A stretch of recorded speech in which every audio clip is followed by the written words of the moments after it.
Hey everyone, welcome to my YouTube channel Dark World Theory. Today we're going to dive deep into an unimaginable scenario. What if Earth is destroyed and humans have to survive on Mars? First, let's imagine a disaster so severe that Earth becomes completely uninhabitable. Maybe because of extreme climate change, nuclear war, a giant asteroid impact, or a deadly pandemic. In this situation, Mars would become humanity's only hope for survival. But is Mars really capable of supporting human life? Let's break it down step by step. First, the atmosphere.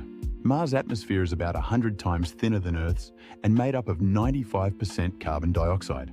There's almost no breathable oxygen. Without a pressurized habitat and a constant oxygen supply, a human wouldn't survive even a minute on the Martian surface. Second, the temperature. Mars is freezing cold.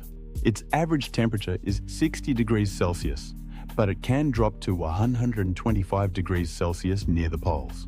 Even the warmest days on Mars rarely go above 20 degrees Celsius near the equator. But the nights are so cold, they can instantly kill an unprotected human. So humans will need heavily insulated habitats with heating systems running all the time. Third, radiation. Earth's magnetic field protects us from cosmic and solar radiation, but Mars has no global magnetic field. This means anyone living on the surface is exposed to dangerous radiation levels, which can cause cancer, damage organs, and affect fertility. To survive long-term, humans would need to live underground or inside habitats with thick shielding. Fourth, gravity. Mars's gravity is only 38% of Earth's. Studies from astronauts on the International Space Station show that low gravity causes muscle loss, bone density reduction, and organ problems.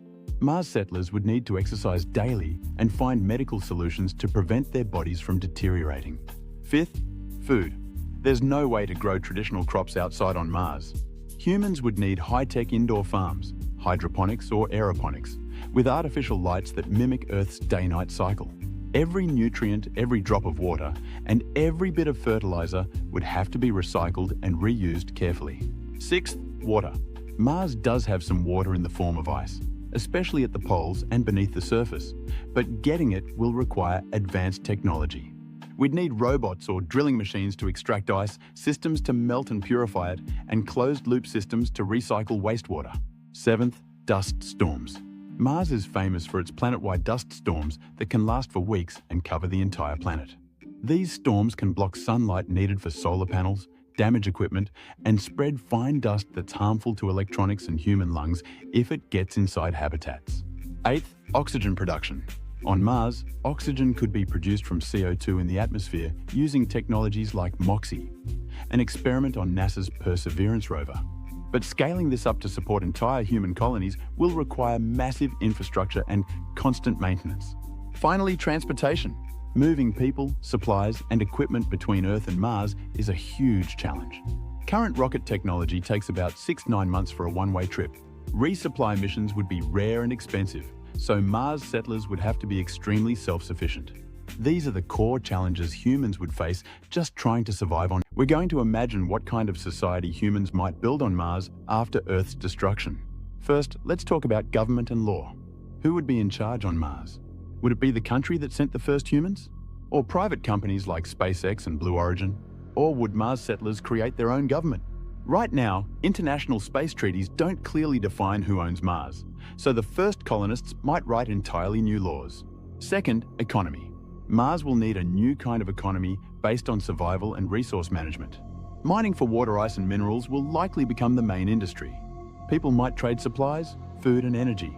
Digital currencies could emerge specifically for Mars settlers, as physical cash would be useless. Third, housing. Habitats on Mars will have to be airtight, temperature-controlled, radiation-shielded, and self-sufficient. Over time, these habitats might expand into underground cities, tunnels, or even domed settlements where people can live with some freedom of movement. Fourth, social structure and culture. Early Mars settlers would come from different countries, cultures, and languages.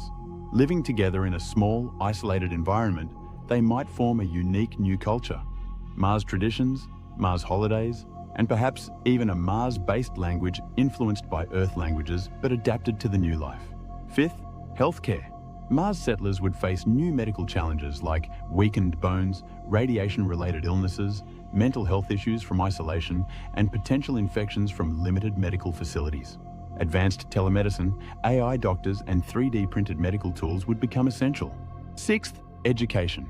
Mars-born children would need a completely new curriculum, learning how to survive in a low-gravity world, understanding Mars's science, maintaining life support systems, and handling emergencies like air leaks or power failures. Seventh, human evolution. Over generations, low gravity could cause humans to grow taller, but with weaker bones and muscles. Radiation might cause genetic mutations, potentially leading to a new branch of humanity, a Mars-born human different from Earth humans. Eighth, relationships with Earth.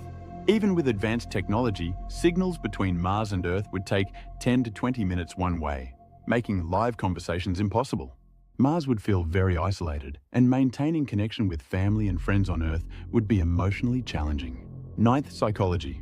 Living millions of kilometers away from Earth in a harsh and dangerous environment will put immense psychological pressure on Mars settlers. Problems like depression, anxiety, cabin fever, and conflicts between people could threaten the colony's survival.